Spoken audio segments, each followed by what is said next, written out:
لا إله إلا الله وحده لا شريك له وأشهد أن سيدنا ومولانا محمدا عبده ورسوله أما بعد فأعوذ بالله من الشيطان الرجيم بسم الله الرحمن الرحيم واعتصموا بحبل الله جميعا ولا تفرقوا واذكروا نعمة الله عليكم إذ كنتم أعداء فألف بين قلوبكم فأصبحتم بنعمته إخوانا وقال النبي صلى الله تعالى عليه وسلم المسلم أخو المسلم لا يخذله لا يظلمه بحسب امرئ من الشر أن يحقر أخاه المسلم وقال النبي صلى الله تعالى عليه وسلم انما بعثت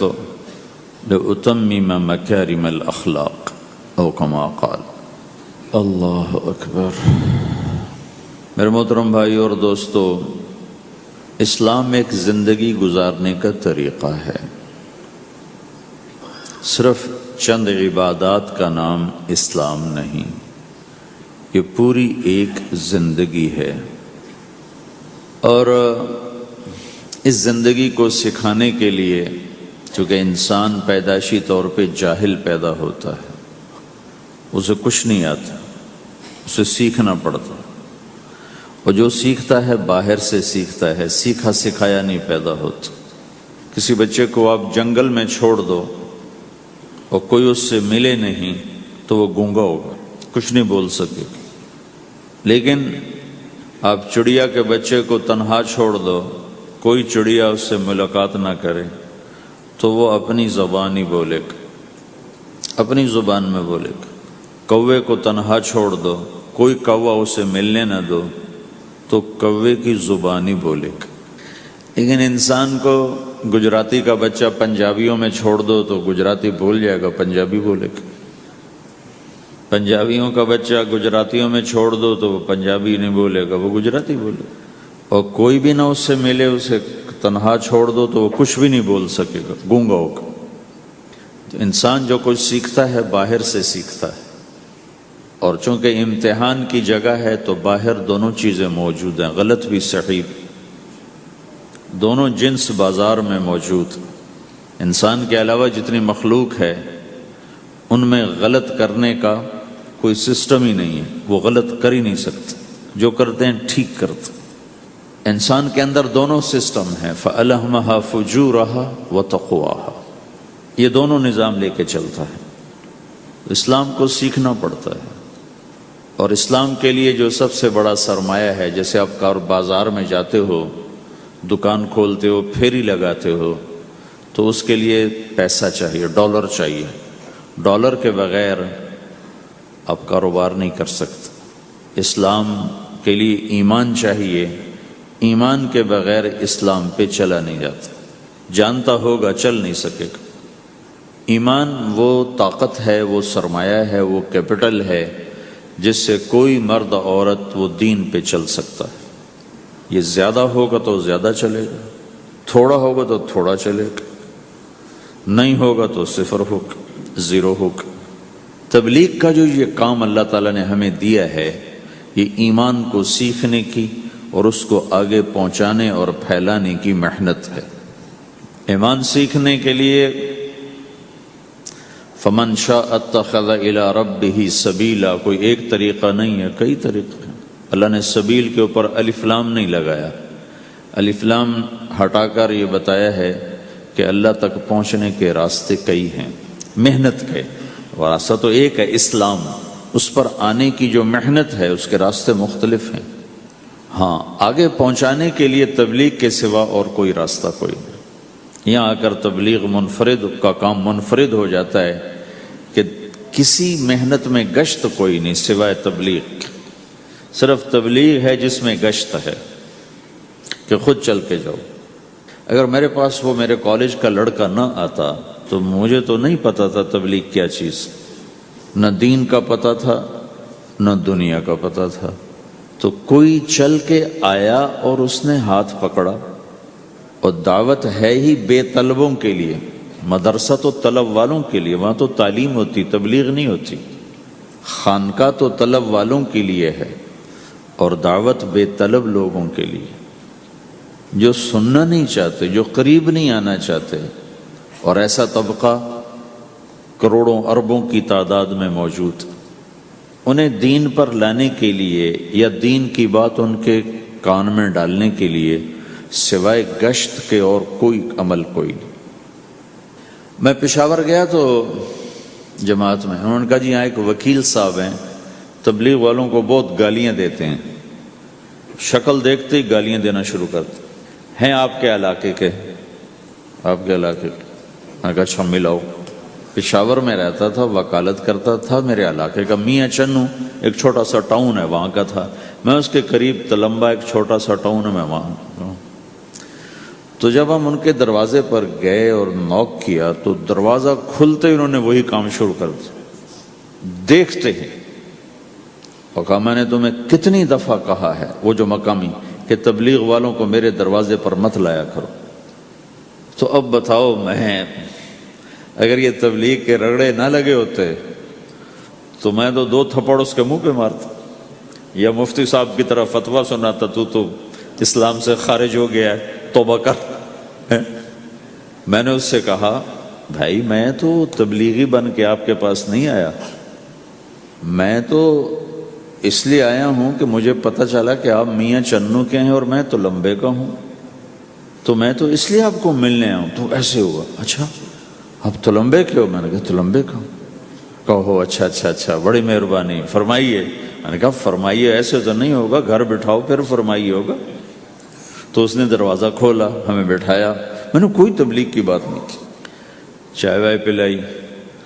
تو میرے والد صاحب اپنے علاقے کے مشہور آدمی تھے، تو جب میں نے اپنا تعارف کرایا تو وہ اور خوش ہو گیا، کہا تو آپ کے باپ کا الیکشن تو میں نے لڑا ہے، انہوں ان کے لیے ووٹ مانگنا۔ تو ایسا خوش ہو گیا اور کھل گیا، اور چائے پلائی، بات چیت ہوتی رہی۔ تو اٹھتے ہوئے میں نے کہا فلاں مسجد میں ہماری جماعت آئی ہوئی ہے، میں نے کہا چلو آپ کو بتا دوں۔ مغرب کے بیان میں وہ آیا ہوا تھا۔ پھر جتنے دن میں وہاں رہا وہ آتا رہا آتا رہا آتا رہا، میں واپس چلا گیا۔ بیچ میں کئی سال گزر گئے۔ لاہور کیولری گراؤنڈ ایک مشہور جگہ، وہاں میرا بیان تھا۔ جو کرکٹر آئے ہوئے تھے، ان کو ہم نئے سعید انور، انضمام، مشتاق، ان کو ہم قریب کر رہے تھے، اس وقت نئے ان کو قریب کر رہے تھے، تو یہ لوگ آئے ہوئے تھے۔ تو بیان کے بعد ان کو لے کر ہم ایک کمرے میں بیٹھے، اس کمرے کی دیوار شیشے کی تھی، تو لوگ اندر آنے کی کوشش کر رہے تھے، تو ان پہرے والے ان کو روک رہے تھے۔ تو اس میں سے ایک آدمی منہ اوپر کر کے میری طرف سے اشارہ کرے، تو میں نے دیکھا تو ایک آدمی کی بڑی داڑھی، اور وہ مجھے ایسے ایسے اشارہ کر رہا ہے، میں نے نہیں پہچانا۔ تھوڑی دیر کے بعد میں نے غور سے دیکھا تو وہ وہی وکیل صاحب پشاور والے۔ تو میں نے کہا بھائی ان کو اندر بلاؤ، اندر بلاؤ۔ وہ اندر آئے تو میں اٹھ کے ملا، کہنے لگے یہ دیکھو یہ تمہارا ایک گشت، میرا وقت بھی لگ چکا ہے، پتہ نہیں کیا چلہ لگا ہے یا 3 چلے لگے ہیں۔ تو جو دیکھو نا، آپ میں سے کئی لوگ پھیری لگاتے ہیں، جس کو گجرا پھیری لگاتا ہوں، پھیری۔ میں پہلے سمجھا ہی نہیں، پھیری تو کہتے ہیں چھوٹے جہاز کو جو سمندر میں چلتا ہے، میں سمجھا یہ پھیری لگاتے ہیں، پھیری، اور وہ تو گجراتی میں پھیری کہتے ہیں پھیری کو۔ تو پہلے تو میں چکر کھاتا رہا کہ یہ کیا ہے پھیری، پھیری تو چھوٹے جہاز کو کہتے ہیں، چھوٹا بحری جہاز۔ تو پھر بعد میں کسی نے کہا کہ یہ چل پھر کے سودا بھیجا، اچھا پھیری کو پھیری کہہ، تم خدا کو خدا کر دیتے ہو، خدا کا شکر۔ ایک تو خدا لفظ ہی میں نے پہلے کہا تھا بولنے کا نہیں ہے، ایک اس کو خدا کو خدا کر دیتے ہو، خدا کی قسم۔ تو تم پھیری لگاتے لگاتے گاہک بنا لیتے ہو، نہیں بناتے ہو؟ پھیری لگاتے لگاتے تم اپنے گاہک بنا لیتے ہو۔ یہی تبلیغ کا کام ہے کہ پھیری لگاؤ، لوگوں کے در کھٹکھٹاؤ، کوئی لے گا کوئی نہیں لے گا۔ جو آپ لوگ پھیری لگاتے ہو تو سارے آپ سے سودا لیتے ہیں؟ نہیں لیتے، کوئی لیتا ہے کوئی نہیں لیتا، لیکن آپ جاتے رہتے ہو، جاتے رہتے ہو، جاتے رہتے ہو، جاتے رہتے ہو، آہستہ آہستہ آپ اپنا اتنا کام کر لیتے ہو کہ آپ کی روٹی چل جاتی ہے۔ تو سارے نبیوں نے پھیرا لگایا، کوئی نبی گھر نہیں بیٹھا، کہ میرے پاس کوئی آئے گا تو اسے سکھاؤں گا. ہر نبی نے پھیرا لگایا. اور داؤد علیہ السلام نے ایک دفعہ یہ کیا، ایک بڑا عبادت خانہ بنایا اور اس کی دیواریں اونچی کر دی، اتنی اونچی کہ اندر کوئی جا نہ سکے، اور یہ طے کیا کہ ہفتے میں ایک دن میں کسی سے نہیں ملوں گا، صرف اللہ اللہ کروں گا ہفتے میں ایک دن. تو وہ پہلا دن تھا، اندر سے تالا لگا دیا اور خود اندر بیٹھ گئے، اور پہلا دن ہے کہ میں آج کسی سے نہیں ملوں گا. تو میرے رب کو یہ بات پسند نہیں آئی کہ نبی کا کام کٹ کے بیٹھنا نہیں ہے، لوگوں میں جانا ہے. تو اللہ تعالیٰ نے انسانی شکل میں 2 فرشتے اندر اتار دیے. اذ تصوروا المحراب ففزع منهم قال لا تخف خصمان بغى بعضنا على بعض فاحكم بيننا. کہا جی حضرت ہمارا جھگڑا ہو گیا ہے، ہم آپ سے فیصلہ کروانے آئے. تو داؤد علیہ السلام ڈر گئے کہ دروازہ بند ہے، یہ آئے کہاں سے؟ دیوار اتنی اونچی ہے کہ اس کے اوپر سے چھلانگ لگا کے بھی اندر نہیں آ سکتے، تو یہ کون ہیں، آئے کہاں سے؟ دروازے کو دیکھیں تالا لگا ہوا ہے، دیوار کو دیکھیں اتنی اونچی ہے، تو کون چھلانگ لگا کے اندر آئے گا؟ تو ڈر گئے. تو کہنے لگے جی آپ ڈرے نہیں، ہمارا جھگڑا ہو گیا. کہ کیا جھگڑا ہے؟ کیا جھگڑا ہے؟ کہ هذا اخی له 99 نعجة ولی نعجة واحدة فقال اکفلنیها وعزنی فی الخطاب. یہ میرا بھائی ہے، اس کے پاس 99 بکریاں ہیں، بھیڑیں، 99 بھیڑ ہے، اور میرے پاس ایک ہے. یہ مجھے کہتا ہے ایک بھی مجھے دے دے، میری 100 پوری ہو جائے. تو آپ بتاؤ یہ غلط کر رہا ہے کہ ٹھیک کر رہا ہے؟ اب یہ فیصلہ تو آپ چھوٹے سے بچے سے بھی کروا سکتے ہو. نہیں، یہ تو لطیفہ سا بن گیا، داؤد علیہ السلام کے لیے لطیفہ بن گیا کہ ایک آدمی کہتا ہے جی میرے پاس 99 ہے، تیرے پاس ایک ہے، تو ایک مجھے دے دے، میری 100 ہو جائیں. تو داؤد علیہ السلام سوچ میں پڑ گئے یہ چکر کیا ہے. تو ایک دم ان کو خیال آیا کہ اوہو، یہ تو میرے رب نے مجھے پیغام بھیجا ہے کہ داؤد تجھے بندوں کو دعوت دینے کے لیے بھیجا ہے، مصلی پر بیٹھنے کے لیے نہیں بھیجا. ہاں مصلی پر بیٹھنا ہے، اس کے لیے رات ہے. قم اللیل الا قلیلا نصفہ او انقص منہ قلیلا او زد علیہ ورتل القرآن ترتیلا. چل ومن اللیل فتہجد بہ نافلۃ لک عسیٰ ان یبعثک ربک مقاما محمودا. رات ہے، آ جاؤ. ان ناشئۃ اللیل ہی اشد وطئا واقوم قیلا. آجا آجا، رات بڑی مزے کی چیز ہے، تو اور میں تنہا. فاذا فرغت فانصب والى ربک فارغب. آ جاؤ. تتجافى جنوبهم عن المضاجع يدعون ربهم خوفا وطمعا ومما رزقناهم ينفقون. رات تیری میری، دن میرے بندوں کے لیے. نہیں بیٹھ سکتا، تسبیح پکڑ کے نہیں بیٹھ سکتے ہو. تو اس پر داؤد علیہ السلام سجدے میں گرے. آیت سجدہ ہے اس لیے میں نہیں پڑھتا ہوں. سجدے میں گرے اور کہا یا اللہ معافی کر، یا اللہ معاف کر دے، یا اللہ معاف کر دے. میں نے دروازے بند کر لیے، حالانکہ یہ میرے منصب کے خلاف تھا. اس پر اللہ سے معافی مانگی. تو چل کے جانا نبیوں کی صفت ہے، یہی ہماری صفت.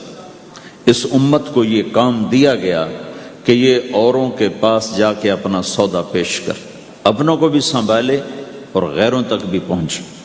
نہیں سنتے پھر جاؤ، نہیں سنتے پھر جاؤ، کیونکہ دلوں کا پھیرنا اللہ کے ہاتھ میں ہے. تیرے ذمہ آواز لگانا ہے. اللہ تعالیٰ نے تقسیم کر دی. قم اللیل الا قلیلا، رات اللہ کے پاس آ جا. دن میں کیا کر، ان لک فی النہار سبحا طویلا، تیرا دن میں کام بہت زیادہ ہے. سبحا طویلا، دعوت کے کام کو تیرنے سے تشبیہ دی ہے. سبح تیرنے کو کہتے. اللہ کے نبی کا ایک گھوڑا تھا جس کا نام تھا سبحہ، میں نے بتایا تھا پہلے دن. وہ اتنا تیز چلتا تھا جیسے تیر رہی ہو، اس لیے اللہ کے نبی نے خود اس کا نام سبحہ رکھا تھا، تیرنے والا. تو تبلیغ کے کام کو تیرنے سے تشبیہ دی کہ آپ نے لمبا تیرنا ہے. اور مکے میں تو پانی کوئی نہیں، تو کہاں تیرنا ہے جی؟ سارے مکے میں پانی کا قطرہ کوئی نہیں زمزم کے کنویں کے سوا، تو تیرنا کہاں ہے؟ یہ اس دعوت کے کام کی بڑی خوبصورت تصویر ہے. سبحا طویلا، حالانکہ اللہ فرماتا ہے ان لک فی النہار شغلا طویلا عملا عظیما جہدا طویلا، لیکن سبحا طویلا، جو آدمی چل رہا ہوتا ہے اگر وہ بیٹھ جائے تو کوئی نقصان تو کوئی نہیں، گاڑی چلا رہا ہے کہیں گاڑی روک لے تو کوئی نقصان تو کوئی نہیں، تھوڑی دیر سے پہنچ جائے گا، کہیں گاڑی کھڑی کر کے کافی پینے لگ گیا تو کوئی مسئلہ تو کوئی نہیں ہے، آدھا گھنٹہ دیر سے گھر پہنچ جائے گا۔ تیرنے والا پانی میں اتر گیا، اب یہ رک سکتا ہے؟ کیوں بھائی؟ اگر یہ کافی پینے کا ارادہ کرے تو کہاں جائے گا؟ تو مچھلی کے پیٹ میں جائے گا۔ پانی میں اترنے کے بعد اختیار ختم ہے، اب تیرنا ہے۔ کہاں تک؟ دوسرا کنارہ جب تک ہاتھ میں نہیں آتا تیرنا ہے، سبحا طویلا، جب تک آخرت کا کنارہ ہاتھ میں نہیں آتا۔ اے میرے نبی، تجھے دعوت کا کام کرتے ہی رہنا ہے، کرتے ہی رہنا ہے، کرتے ہی رہنا ہے، تیری چھٹی کوئی نہیں۔ سبحا میں یہ اشارہ تھا کہ چھٹی کوئی نہیں، یہ موت تک کا کام ہے۔ وَاعْبُدْ رَبَّكَ حَتَّى يَأْتِيَكَ الْيَقِينُ۔ آئے ہائے، جب یہ آیت اتری یا ایھا المدثر قم فانذر وربک فکبر، اے میرے محبوب اٹھ جا، اٹھ جا، میرا پیغام سنا، تو لیٹا ہوا ہے۔ تو اس پر آپ نے کہا خدیجہ انقطع ایام النوم والراحہ، میرے آرام کے دن چلے گئے، میرے سونے کے دن چلے گئے، میرے رب نے مجھے کہا ہے اٹھ جا اور میرا پیغام سنا۔ تو اس وقت تو کوئی جاننے والا نہیں تھا، تو پہلے آپ چپ کے بات فرما رہے تھے، پھر اللہ نے کہا کھل کے کہہ، تو پھر آپ نے کہا میں خدیجہ میں کس کو کہوں، میری کون سنے گا، من ادعو من یستجیب۔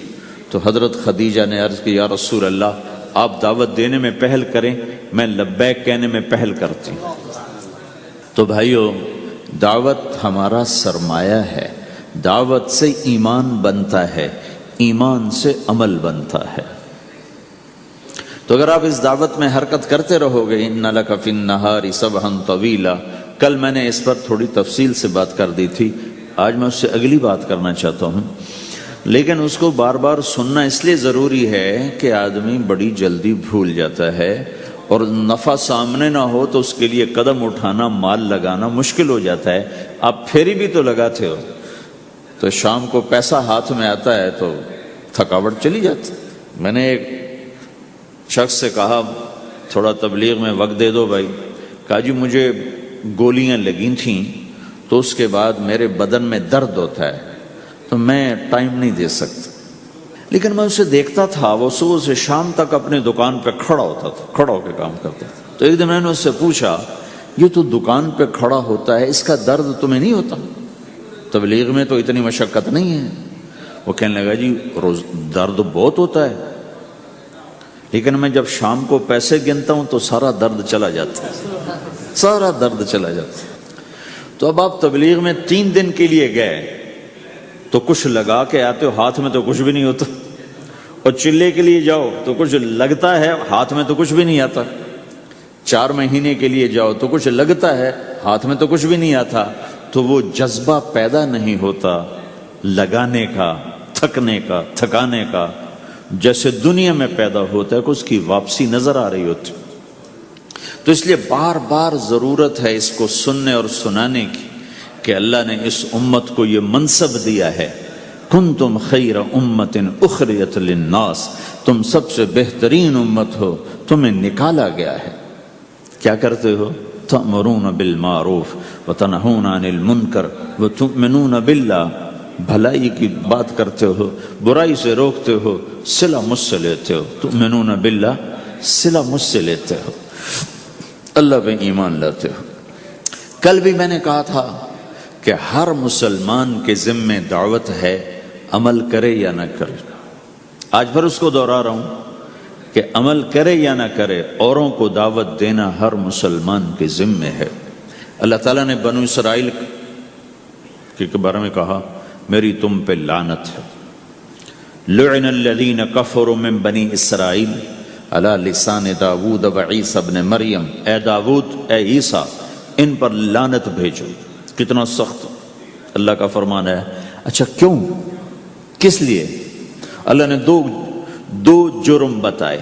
ذَلِكَ بِمَا عَصَوْا وَكَانُوا يَعْتَدُونَ، یہ بہت نافرمان ہو چکے ہیں، بہت نافرمان ہو چکے ہیں۔ ایک اس کی وجہ سے ان پر اللہ کی لعنت۔ دوسرا کیا ہے؟ کانوا لا یتناہون عن منکر فعلوہ، جو گناہ خود کر رہے ہوتے ہیں اس سے اوروں کو نہیں روکتے۔ کانوا لا یتناہون، نہیں روکتے تھے، عن منکر، اس گناہ سے، فعلوہ، جسے وہ خود کر رہے ہوتے تھے۔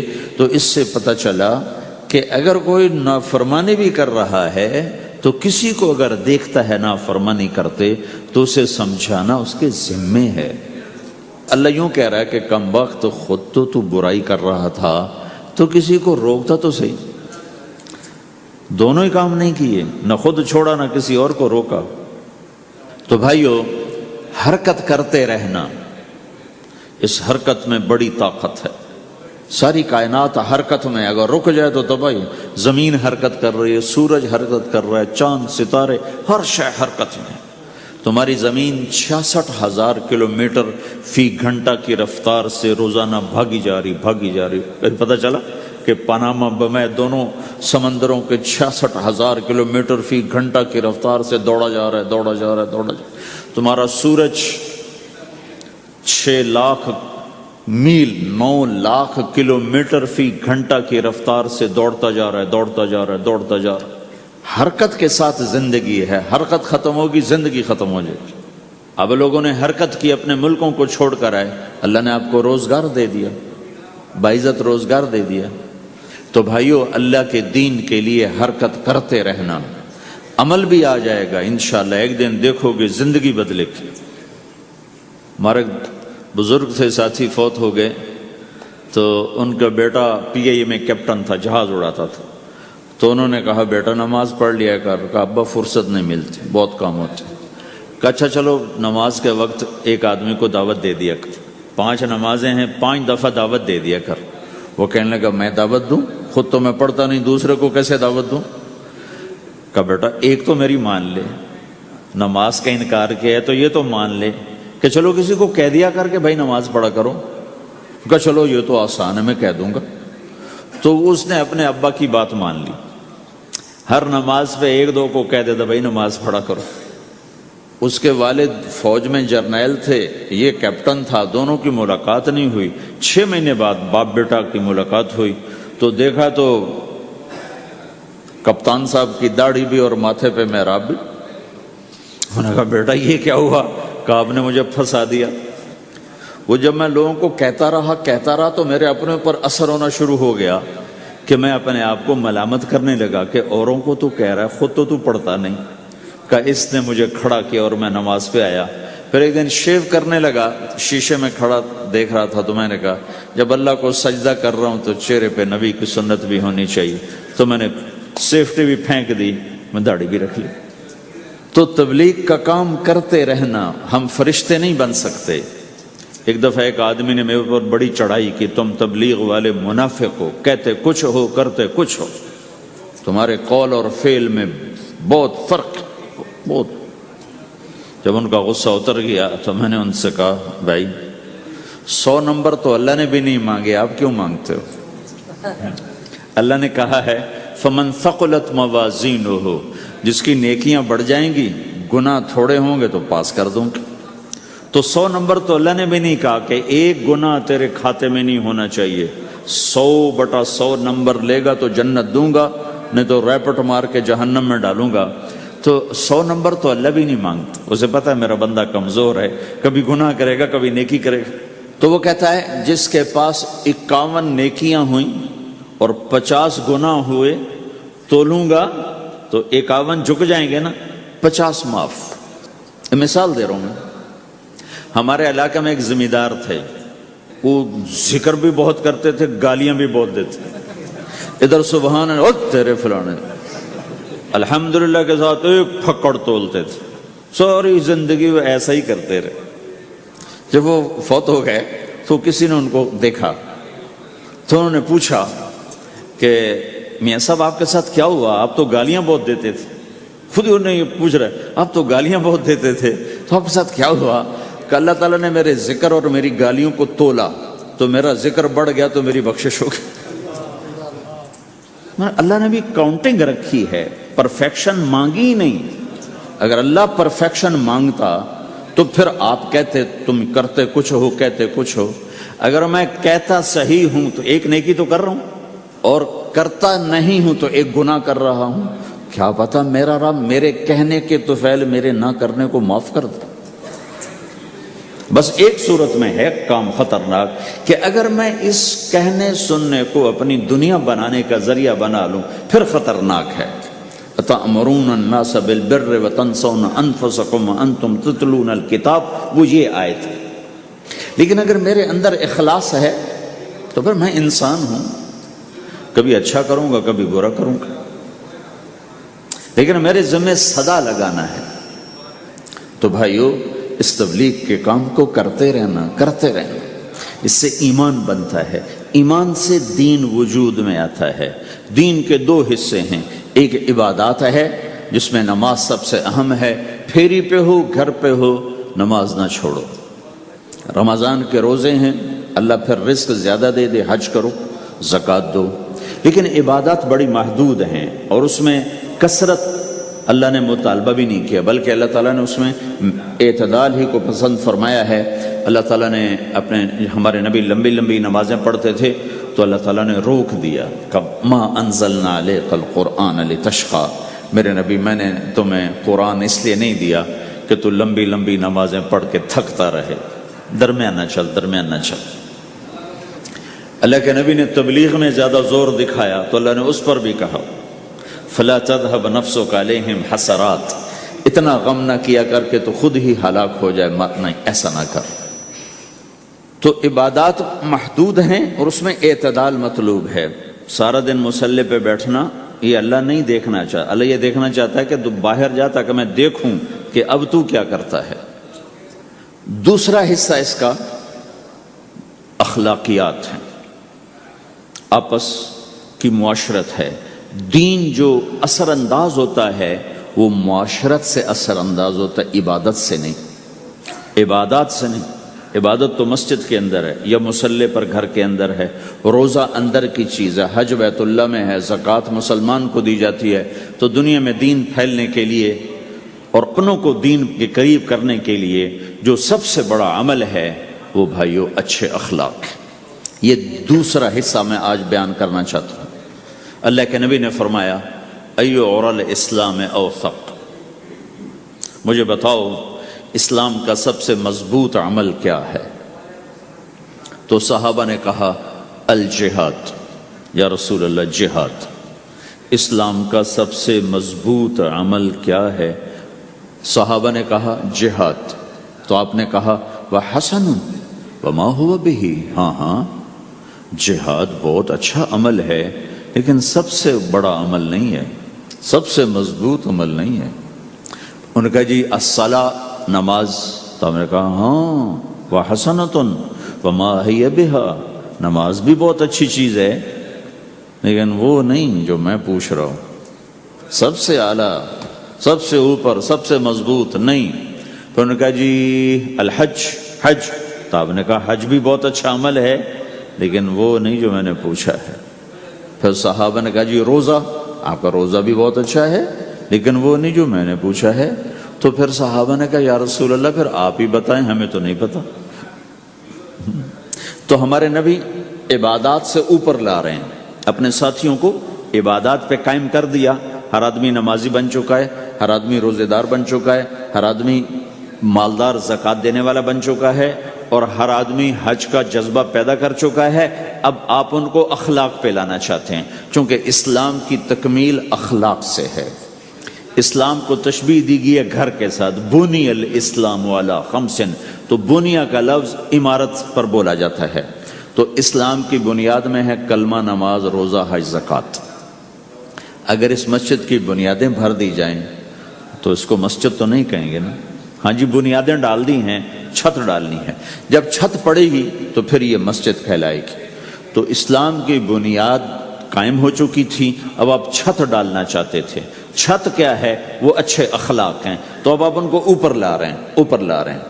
تو آپ نے جب پوچھا تو انہوں نے وہی کہا جو انہوں نے ابھی سیکھا تھا، نماز، روزہ، جہاد، حج، لیکن آپ نے سب کی نفی کر دی، نہیں یہ بھی نہیں، یہ بھی نہیں، یہ بھی نہیں، یہ بھی نہیں۔ اچھا یا رسول اللہ آپ بتائیں، تو آپ نے فرمایا ان اوثق عر الاسلام الحب للہ والبغض للہ، اسلام کا سب سے مضبوط عمل وہ آپس میں اللہ کے لیے محبت کرنا ہے۔ اسلام کا سب سے مضبوط عمل وہ آپس میں اللہ کے لیے محبت کرنا ہے۔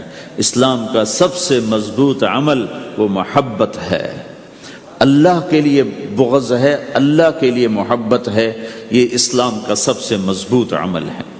تو بھائیو، یہ چھوٹا سا معاشرہ اسلامی بن جائے، اس کے لیے بنیاد میں نے پہلے بتا دی، اب چھت بتا رہا ہوں، وہ ہیں اچھے اخلاق۔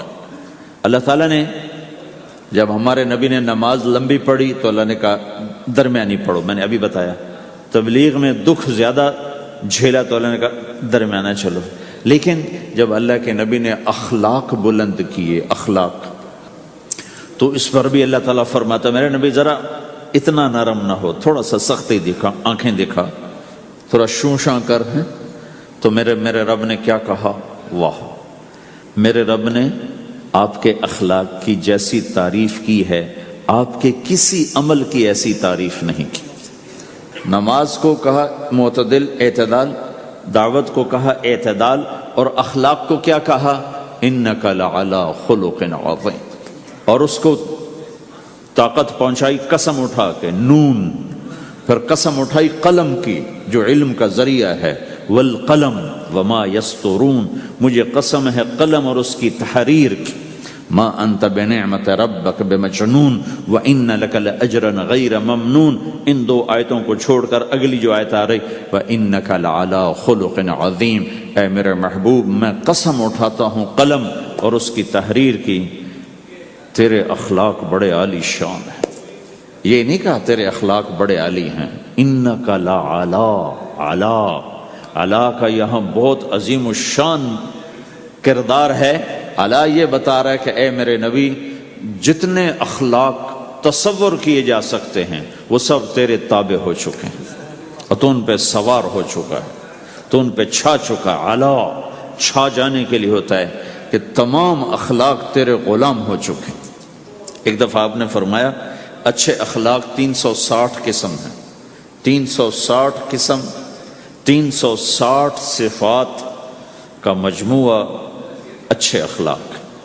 کوئی ایک صفت کسی کو مل گئی تو جنت میں چلا جائے گا۔ تو ابو بکر رضی اللہ عنہ سامنے بیٹھے تھے، کہنے لگے یا رسول اللہ افی منہا شیء، ان 360 میں کوئی میرے اندر بھی کچھ ہے؟ تو آپ نے کہا تیرے اندر سارے کا سارا، کوئی کمی کوئی نہیں، پورے۔ یہ آپ نے اور کسی کو نہیں کہا، صرف آپ نے یہ ابو بکر سے فرمایا کہ ابو بکر تیرے اندر پورے اخلاق 360۔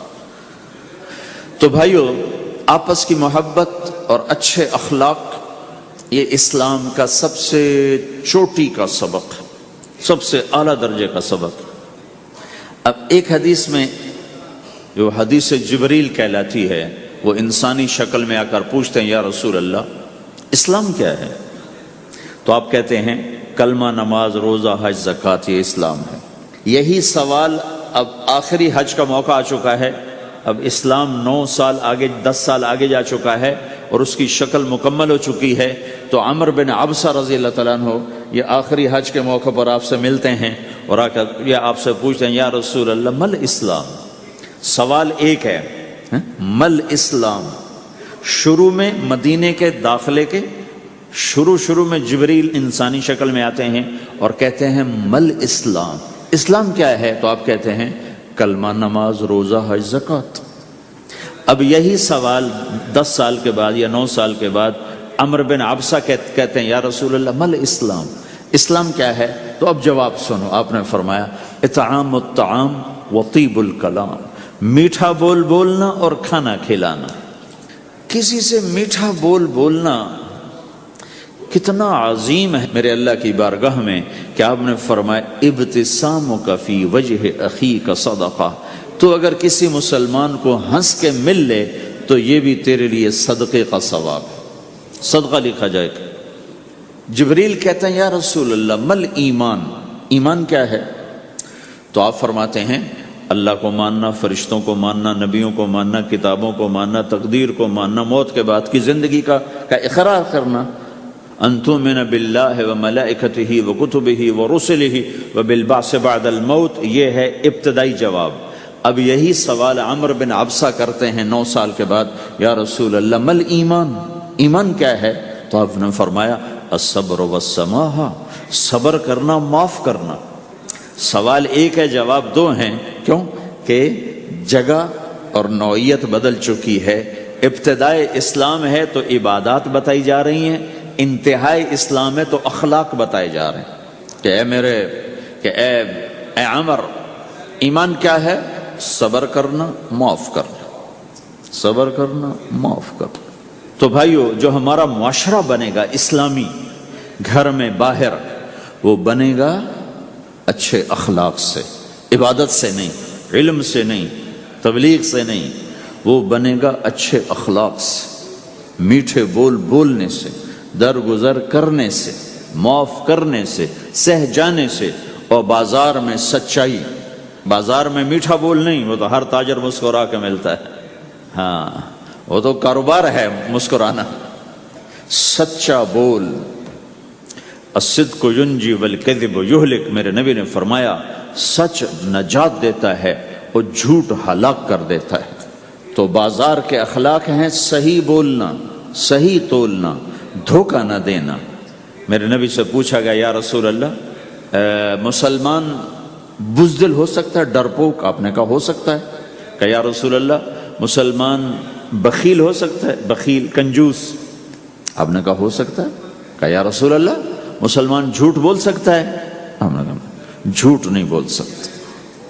آپ نے فرمایا میں اپنے امت میں ہر عیب کی توقع رکھتا ہوں کہ میرا امتی ہر گناہ کر سکتا ہے لیکن 2 کام نہیں کر سکے گا اگر وہ میرا امتی ہے، ایک جھوٹ کبھی نہیں بولے گا، ایک دھوکہ کبھی نہیں دے گا۔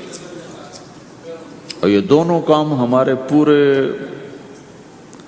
عروج پر ہیں۔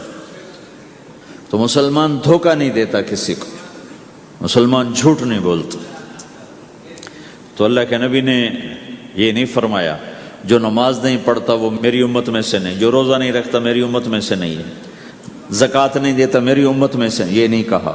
آپ نے کہا من غش فلیس منا، جس نے کسی کو دھوکہ دیا وہ میری امت میں سے نہیں، میری امت سے خارج۔ تو آپ کی تجارت پاناما میں ایسی تجارت ہو کہ وہ اسلام کا بولتا ثبوت بن جائے۔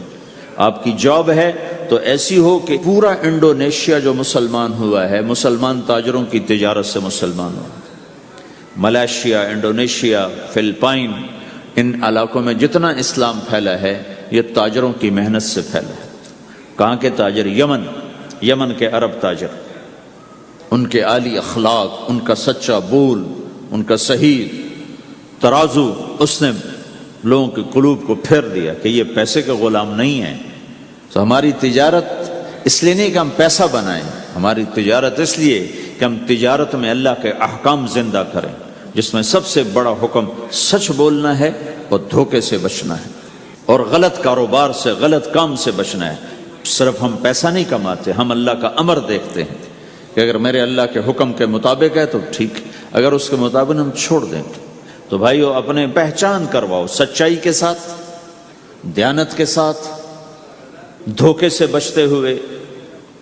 ایک تاجر مجھے بڑے فخر سے بتا رہا، فیصل آباد کی بات، کہ جی میں صبح صبح قرآن پڑھ رہا تھا، دکان پہ بیٹھا ہوا، کپڑے کا تاجر، تو ایک گاہک آ گیا، کہا جی آپ قرآن پڑھ رہے ہو، بھلے آدمی لگتے ہو، تو میں نے بیٹی کے جہیز کے لیے کپڑا خریدنا ہے، تو میں نے کہا آپ سے خرید لیتا ہوں۔ تو وہ پھر ہنس کے کہنا جی میں نے 16 روپے میٹر والا کپڑا 48 روپے میٹر میں بیچ دیا۔ میں نے کہا واہ بھائی واہ، قرآن کی قیمت بڑی تھوڑی لگائی تو۔ ہائے ہائے ہائے ہائے، اس کو شرم بھی نہیں آ رہی اس بات پر، احساس ہی کوئی نہیں کہ اس نے قرآن پڑھتے دیکھ کر اعتماد کیا اور اس نے قرآن سے ہی اس کو دھوکہ دیا کہ پورے بازار میں 16 روپے گز ہے وہ کپڑا، وہ 48 روپے اس کو بیچ رہا ہے۔ اگر اپنے نبی کی بات سنو. آپ نے کہا سچا تاجر قیامت کے دن نبیوں کے ساتھ کھڑا کیا جائے گا. کیوں؟ کہ ہر موقع پہ جھوٹ بولا جا سکتا ہے، پروفٹ کمایا جا سکتا ہے، دھوکہ دیا جا سکتا ہے، فراڈ کیا جا سکتا ہے، اور اس سے بچتا ہے بچتا ہے بچتا ہے بچتا ہے. نہ اپنوں کو دھوکہ دیتا ہے نہ غیروں کو دھوکہ دیتا ہے. جب انگریز کا دور تھا، دلی میں ایک جیب کترا تھا، جیب کاٹنے والا. تو وہ یہ سکھایا کرتا تھا لڑکوں کو، پھر ان کو بھیجتا تھا. تو اس کا ایک چیلا شام کو صرف 2 روپے لے کر آیا، 2 روپے لے کر. تو اس نے کہا بے وقوف، آج سارے دن کی کمائی 2 روپے؟ کہا استاد آج بہت بڑا مال مارا تھا، لیکن میں نے دیکھا تو وہ ایک گورا تھا، انگریز تھا.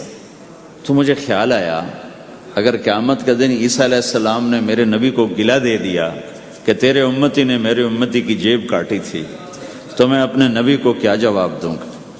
تو میں نے جا کر اس کو واپس کر دیا. ابھی اپنے کے کھسکا کے لایا ہوں 2 روپے. پچھلے زمانے کے تو چور بھی ایسے خوددار ہوتے تھے، اب تو نمازی ایسے غیرت کہاں پھینک کے آ گئے ہیں. ماتھے پہ محراب ہوتا ہے اور دھوکے میں سب سے اول ہوتا ہے. تو ہمارا اسلام صرف اس مسجد کی 4 دیواری میں نہیں ہے، ہمارا اسلام تو بارش کے قطروں کی طرح پھیلا ہوا ہے. آسمان کی بلندی ہے، آسمان کی وسعت ہے، جیسے اس سے زیادہ ہمارے دین کی وسعت ہے. تو آپ کسی دفتر میں ہو یا اپنے کاروبار میں ہو تو اس میں بھی اللہ کے نبی نے آپ کو طریقہ بتایا ہے. بازار کے اخلاق ہیں مسکرانا نہیں، بازار کے اخلاق ہیں سچ بولنا، صحیح دینا، صحیح تولنا، صحیح سودے کا عیب بتانا. عبد الرحمن بن عوف رضی اللہ تعالیٰ عنہ پہلے 10 صحابہ میں آتے ہیں، پہلے 10 صحابہ. آپ نے کہا ابو بکر جنتی، عمر جنتی، عثمان جنتی، علی جنتی، طلحہ جنتی، زبیر جنتی، سعد جنتی، عبد الرحمن جنتی، ابو عبیدہ جنتی، سعید بن زید جنتی. اس میں ایک عبد الرحمن. جب ان کا انتقال ہوا تو انہوں نے 3 ارب 10 کروڑ 20 لاکھ دینار چھوڑے ترکا. ہمیں تو بڑا بیوقوف بنایا گیا، کاغذ کو کرنسی بنا کے دے دے. کاغذ کرنسی تو سونا ہوتا ہے جی، کرنسی تو سونے اور چاندی کو کہتے ہیں، کاغذ کے ٹکڑے کو تو کرنسی نہیں کہتے. اور اب کرنسی بھی لے کر وہ کارڈ پکڑا دیے، جیب بھی خالی، اب کرنسی بھی کاغذ بھی کوئی نہیں، خالی کارڈ. اس کو کیا کہتے ہیں کارڈ کو؟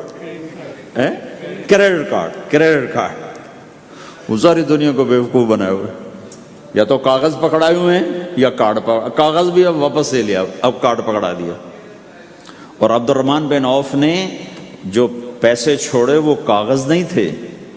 کاغذ کی کیا حیثیت؟ پاکستان میں روز چھپ رہے ہیں، کاغذ کی کیا حیثیت؟ 3 ارب 10 کروڑ 20 لاکھ دینار سونے کے. اور ایک سکہ دینار اس وقت 4.5 ماشے کا ہوتا تھا. اب اس کو ملٹیپلائی کرو اور پورا پاناما خرید لیں اس پیسوں سے. اور وہ ٹاپ لسٹ کے 10 10 صحابہ میں سے ایک. وہ فرماتے تھے میری تجارت کا یہ اصول رہا کہ میں نے کبھی ادھار نہیں خریدا، نہ کبھی ادھار بیچا، نہ کبھی ادھار خریدا. جو خریدے بھی ادھار اور بیچے بھی ادھار، اسے نیند کہاں آئے گی؟ دینے والے دیتے نہیں، لینے والے سر پہ کھڑے ہوتے. انہیں نہ بیوی اچھی لگتی نہ بچے اچھے لگتے، وہ گھر میں بیٹھ کے بھی گھر میں نہیں ہوتے. تو آپ نے فرمایا نہ میں نے کبھی ادھار خریدا نہ کبھی ادھار بیچا، نقد خریدا نقد بیچا. دوسرا میرا اصول یہ رہا کہ میں نے کبھی سٹاک نہیں کیا، جب مجھے پروفٹ ملا میں نے فوراً بیچ دیا. انتظار نہیں کیا 1 ہفتے بعد بیچوں گا ریٹ بڑھ جائے گا. جس دن مجھے پروفٹ ملا 1 پیسہ بھی ملا تو میں نے فوراً بیچ دیا. تیسرا اصول یہ تھا کہ میرے سودے میں کوئی کمی یا عیب ہوتا تو میں اسے چھپاتا نہیں تھا، ظاہر کرتا تھا اس میں یہ کمی ہے، بھائی لینا تو لے لو، نہیں لینا تو چھوڑ دو. ہماری تو تجارت بھی جنت کا راستہ ہے. مدینے کے لوگ ذمہ دارا کرتے تھے مکہ کے لوگ تجارت کرتے تھے، ان کی زراعت اور تجارت دین کے پھیلنے کا ذریعہ بن گئی۔ عبد الرحمن بن عوف رضی اللہ عنہ کا مال اللہ کے دین کے کام آیا، عثمان رضی اللہ عنہ کا مال اللہ کے دین کے کام آیا۔ جنگ تبوک میں 10,000 آدمیوں کا سامان حضرت عثمان اکیلے نے دیا۔ 30,000 کا لشکر تھا تو 1/3 10,000 کا سارا سامان عثمان رضی اللہ عنہ نے اپنے گھر سے دیا، اور وہ دینار لا کے پیش کیے نا، تو اللہ کے نبی وہ دینار لے کر یوں کر رہے تھے، ایسے ایسے، اور کر رہے تھے ما علی عثمان اللہ یعمل بعد عثمان، آج کے بعد تو کچھ نہ کر، جنت واجب ہو گئی تیرے لیے۔ تو بھائیو، ہمارا دین صرف ہمیں عبادت نہیں بتاتا، بازار کی زندگی بتاتا ہے کہ مسلمان بازار میں کیسے ہوتا ہے۔ کسی کے ہاں ملازم ہے تو اس کی نوکری کیسی ہوتی ہے، اس کی دیانت کیسی ہوتی ہے، اس کا بول کیسا ہوتا ہے۔ وہ پیسے پہ قربان نہیں ہوتا، وہ پیسے کو ایمان پہ قربان کرتا ہے۔ تو آپ کی تجارت بھی دین کے پھیلنے کا ذریعہ بنے گی۔ آہا، صرف نماز سے گناہ معاف نہیں ہوتے۔ مسلم شریف کی روایت ہے، من امسا کالن بعمل یدہ امسا مغفورا لہ، جو صبح سے شام تک روزی کماتے کماتے حلال حلال حلال حلال، جھوٹ والی نہیں، کھوٹ والی نہیں، خیانت والی نہیں، حرام چیز نہیں، حرام چیز کا بیچنا بھی حرام ہے، خریدنا بھی حرام ہے، اس کا پروفٹ بھی حرام ہے۔ جس گھر میں حرام پیسہ جائے گا وہاں سکھ کبھی نہیں آئے گا، چیزیں آ جائیں گی، چین نکل جائے گا۔ 1960 کی دہائی میں ایک پاکستان کا افسر تھا، اس نے 1960 میں لوگوں کے پاس 100 روپے مشکل سے ہوتے تھے، اس نے اس زمانے میں کروڑوں روپے جمع کیے رشوت سے، بہت بڑی پوسٹ پر تھے۔ جب وہ مر گیا، ایک دن اس کا بیٹا کہہ رہا تھا، کاش ہمارا باپ ہمارے لیے حرام اکٹھا نہ کرتا تو کوئی خوشی کا دن ہم بھی دیکھ لیتے۔ جن کے لیے جمع کیا تھا کہ میرے بچے اب مزے سے، میں نے خود اپنے کانوں سے اس کو یہ کہتے ہوئے سنا کئی دفعہ، میں آج مر جاؤں میری بچی کو کسی کی پرواہ نہیں کہ میں نے اتنا پیسہ بنا دیا ہے۔ تو اسی کا بچہ یہ کہہ رہا تھا، کاش ہمارا باپ ہمارے لیے حرام اکٹھا نہ کرتا تو ہم بھی کوئی خوشی کا دن دیکھ لیتے۔ تو اللہ کے نبی نے فرمایا، من امسا کالن بعمل یدہ امسا مغفور لہ، جو صبح سے شام تک حلال کمانے میں تھکتا ہے اور تھک کے واپس آتا ہے تو اس کے اس دن کے سارے گناہ اللہ معاف فرما دیتے۔ تو ہمارا بازار بھی دین ہے بھائی، پھر ہمارا گھر بھی دین ہے، گھر کی زندگی دین ہے۔ میرے نبی نے گھر کی زندگی سمجھائی۔ آپ اپنے گھر میں جھاڑو دے رہے ہیں، قاب قوسین کا ٹائٹل لے کر، مقام محمود کا ٹائٹل لے کر، ختم نبوت کا تاج سر پہ سجا کر، نبیوں کی سرداری کا صحرا باندھ کر آپ گھر میں جھاڑو دے رہے ہیں، اپنے کپڑے خود دھو رہے ہیں۔ 9 بیویاں ہیں، 9 اپنے کپڑے خود دھو رہے ہیں۔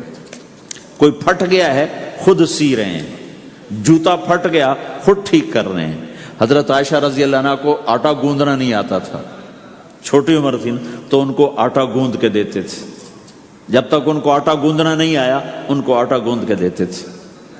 ہمیں تو گھر کی زندگی بھی سمجھائی گئی ہے، اور ہمیں بتایا گیا کہ تو اگر اپنی بیوی کے منہ میں لقمہ ڈالتا ہے تو یہ بھی تیرے لیے صدقہ ہے۔ سب سے بہترین صدقہ وہ ہے جو تم اپنے بچوں پر خرچ کرو۔ پھر دنیا دکھوں کا گھر ہے تو میں قربان جاؤں اپنے نبی پر، آگے آنے والے سارے زمانوں کو دیکھ کر بیان فرما گئے، بتا گئے۔ اور نے فرمایا، مجھے بتاؤ جہاد میں خرچ کرنے سے بھی بہتر خرچ کون سا ہے؟ جہاد میں خرچ کرنا تو سب سے بہتر شمار ہوتا ہے۔ آپ نے کہا مجھے بتاؤ جہاد میں خرچ کرنے سے بھی بہتر کون سا خرچ ہے؟ تو صحابہ نے کہا جی ہم تو نہیں جانتے، ہم تو اسی کو سب سے بہتر جانتے ہیں۔ ہم نے کہا نہیں، اولاد کا ماں باپ پہ خرچ کرنا جہاد میں خرچ کرنے سے بھی بہتر ہے۔ یہ کیوں فرمایا؟ کہ آگے نظر آ رہا تھا کہ اولاد نافرمان نکلے گی۔ اگر اللہ چاہے تو اس کے یہ کہنے پر وہ پلاٹ مسجد کے نام ہو گیا، واپس نہیں لے سکتا۔ اگر اللہ چاہے، اگر اللہ چاہے، اور اللہ تو چاہتا ہے کہ تم اس کے نام پر دو، من ذا الذی یقرض اللہ قرضا حسنا. ٹھیک ہو گیا؟ یہ بات سمجھ میں آ گئی؟ اب ایک آدمی یوں کہتا ہے انشاءاللہ میری بیوی کو 3 طلاق، اگر اللہ چاہے تو میری بیوی کو 3 طلاق، تو علماء فرماتے ہیں یہ طلاق نہیں ہوگی. کیوں نہیں ہوگی؟ اس لیے کہ اس نے کہا ہے اگر اللہ چاہے تو میری بیوی کو 3 طلاق، اور اللہ چاہتا ہی نہیں کوئی اپنی بیوی کو طلاق دے، لہذا یہ طلاق نہیں ہوگی. ہزاروں دفعہ کہہ دے انشاءاللہ ساتھ لگا ہوا ہو، نہیں ہوگی، کیونکہ اللہ چاہتا ہی نہیں تم طلاق دو. اللہ گھر آباد، سینکڑوں آیات ہیں گھر کو آباد کرنے کے لیے. فَإِنْ خِفْتُمْ شِقَاقَ بَيْنِهِمَا، اگر میاں بیوی میں ہو گئی کھٹپٹ تو بڑھاؤ نہیں. کیا مصیبت ہے کہ کچھ ادھر سے بڑھانا لگ جاتے ہیں، کچھ ادھر سے بڑھانا شروع کر دیتے ہیں. فَبَعْثُوا حَكَمًا مِّنْ أَهْلِهِ وَحَكَمًا مِّنْ أَهْلِهَا، تو طلاق دینے میں جلدی نہ کرو، جلدی نہ کرو. صلح صفائی کے لیے ایک آدمی بچی کی طرف سے آئے، ایک آدمی بچے کی طرف سے آئے، اور دونوں میں صلح صفائی کی کوشش کرو. یا ایھا النبی اذا طلقتم النساء، اے میرے نبی جب تم طلاق دینا چاہو تو یا ایھا النبی یہاں یہ اس لیے آیا ہے کہ اللہ تعالیٰ کہہ رہا ہے اے ایمان والو میں یہ نبی اپنا سفارشی بنا کے تمہارے سامنے پیش کرتا ہوں، طلاق نہ دیا کرو، نہ دیا کرو. یہ ہے یا ایھا النبی سے ایک دم ایمان والوں کی طرف منتقل ہونے کا فلسفہ کہ دیکھو میں اپنا نبی تمہارے لیے سفارشی بناتا ہوں کہ طلاق نہ دیا کرو. اگر دینی پڑ جائے، چونکہ جائز ہے، نہیں نباہ ہو رہا، پھر زبردستی بھی نہیں کرنی چاہیے. اگر کوئی جائز وجہ ہے تو طلاق ہوئی ہے، پھر اسے دشمنی کا سبب نہیں بنانا چاہیے. اگر صحیح مناسب ہوئی ہے، اللہ کے نبی نے خود 2 خواتین کو طلاق دی، نکاح تو کیا، رخصتی نہیں ہوئی، طلاق دے دی. اللہ کے نبی کی بیٹیوں کو طلاق پڑی، حضرت ام کلثوم، حضرت رقیہ رضی اللہ عنہ دونوں کو طلاق دی گئی. ابو لہب کے بیٹوں نے طلاق دی. آپ نے حضرت حفصہ کو طلاق دینے کا ارادہ کیا تو عمر رضی اللہ عنہ کو پتہ چلا، بڑے غمگین ہوئے، تو اللہ جبریل آ گئے، یا رسول اللہ، اللہ تعالیٰ فرما رہے ہیں حفصہ کو طلاق نہیں دے سکتے، یہ آپ کی دنیا کی بیوی بھی ہے، جنت کی بیوی بھی ہے.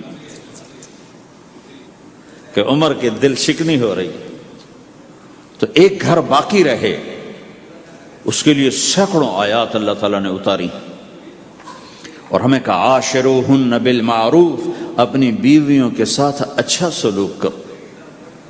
ہمیں خطاب، چونکہ مرد کسی کی بچی کو لے کے آتا ہے، لڑکا کسی کی بچی کو لے کے آتا ہے، اور وہ بچی ماں چھوڑتی، باپ چھوڑتی ہے، بھائی چھوڑتی ہے، بہنیں چھوڑتی ہے، سہیلیاں چھوڑتی ہے، سب کو چھوڑتی ہے، اور تیسرے دن اس کو تانے شروع ہو جاتے ہیں، اس کا تو دل ہی نہیں لگتا.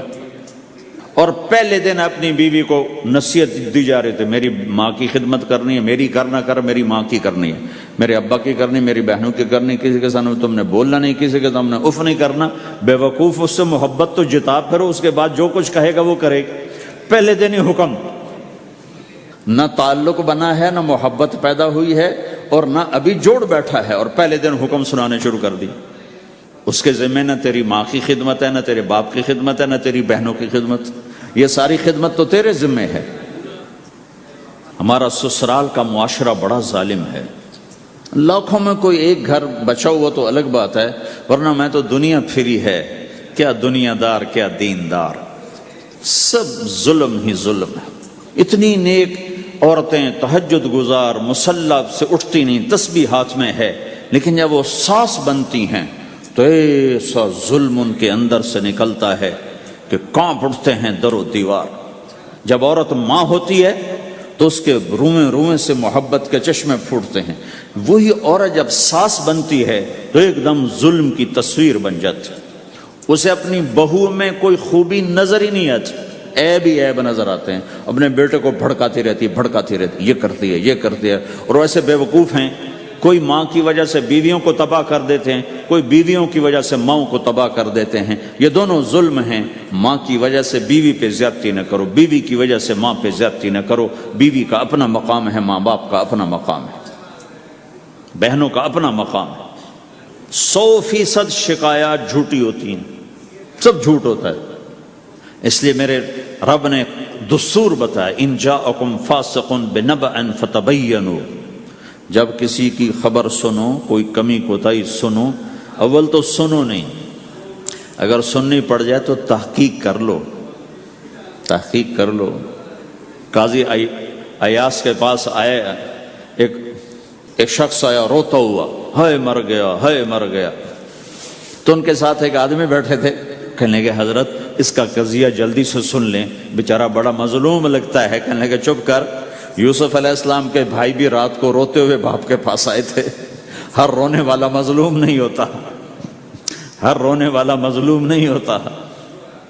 اپنے گھروں کی فضا بناؤ، کمی سنو ہی نہیں۔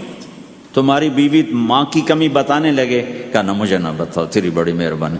تمہاری ماں تمہاری بیوی کی کمی بتانے لگے، کہا اماں مجھے نہ بتاؤ تیری بڑی مہربانی۔ گھر کی فضا ایسی بناؤ کہ کسی کی کمی کا تذکرہ نہ ہو، تو اللہ کی قسم تمہارا گھر جنت کا نمونہ بن جائے گا۔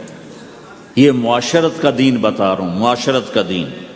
اپنی بیوی کی خوبیوں کی تعریف کرو، کمیوں پہ پردہ ڈالو۔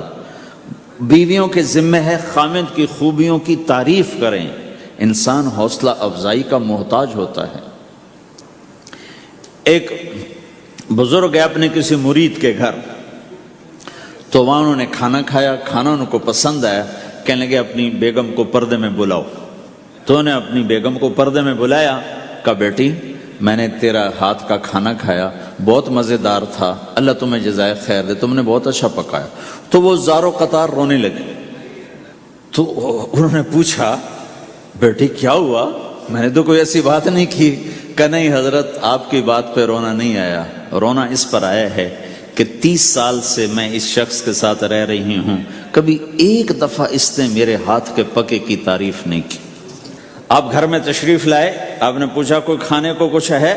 ام سلمہ رضی اللہ عنہ کا گھر، کہا یا رسول اللہ آج تو کچھ نہیں، سرکہ ہے۔ کہا واہ واہ واہ واہ، نعم الادام الخل، سرکہ تو بہت اچھا سالن ہے۔